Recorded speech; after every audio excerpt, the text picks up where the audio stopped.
morning, all my Thunderbird brethren. I am here today. I thought I'd never really covered this topic on in video, and that is the creation story of my Badbird bridge. Now, I've been playing Thunderbird since 1976, and the intonation issues didn't really arise for me anyhow until I started heading into the recording studio, and I'm playing all this stuff on the upper register, and it isn't in tune. So on my first non-reverse Thunderbird, I installed a badass bridge, right? That's what we all did. And it worked great. And wasn't the prettiest thing in the world, but it worked great, and the problem was solved, right?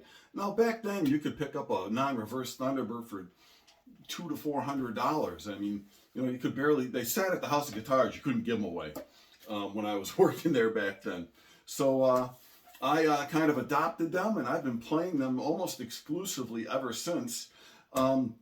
So right about while I was attending SUNY Oswego as an industrial arts education major, I was taking all kinds of courses in manufacturing, in design, and so I took that knowledge in the spring of about '83 and came up with the Badbird bridge. I had drawn it up.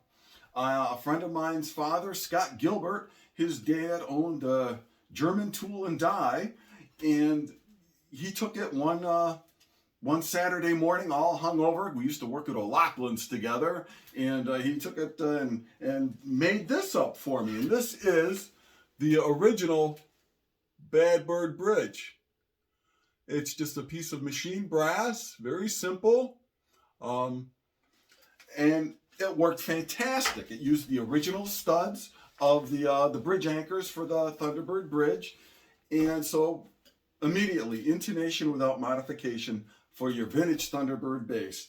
Now, this bridge soldiered on my personal Thunderbirds for years in complete anonymity, of course. This is all pre-internet.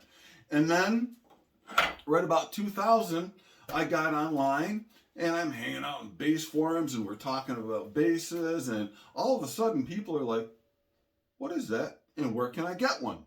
So I started manufacturing in early 2003, I believe, and here's the first version of the Badbird. Hope this is focusing. It's a very simple piece of work, and it has the Badbird has extra travel for the saddles, especially to the sharp side, which is where the problems lay with the Gibson Thunderbird.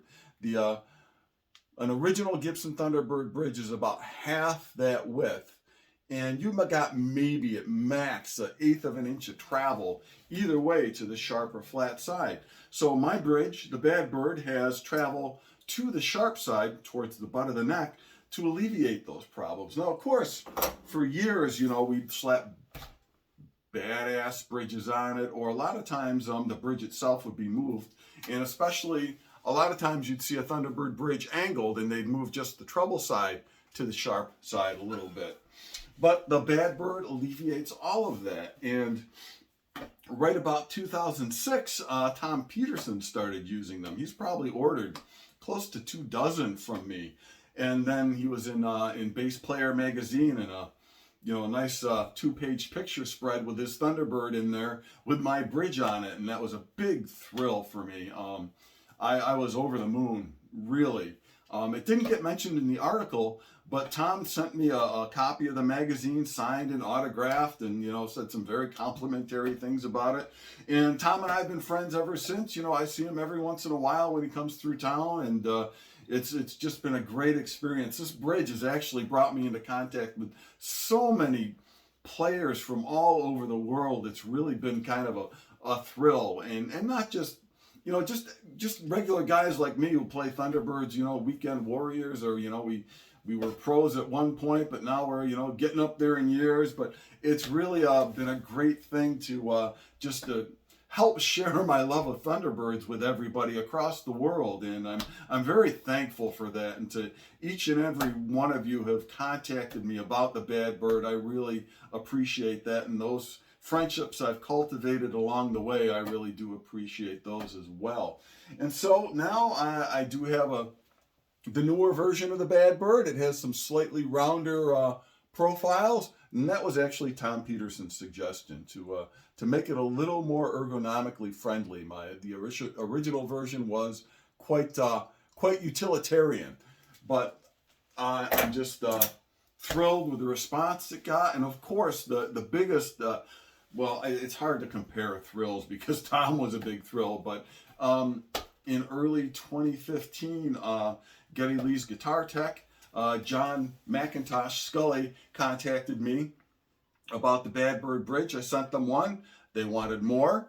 They swore me to secrecy because Geddy was taking out a plethora of basses, something like 38 basses on the road for R40, so Geddy could track his bass history, which I found really fascinating because I've done the same thing in my collection. I've tracked sort of the history of bass guitar and also my experience with it. So I thought that was really fascinating, and when the tour was underway, they invited me to Buffalo, and that's where I got to meet Geddy Lee, and he was very kind and very gracious, and to be mentioned in the big, beautiful book of bass that Geddy published was really just, I mean, I've peaked, right?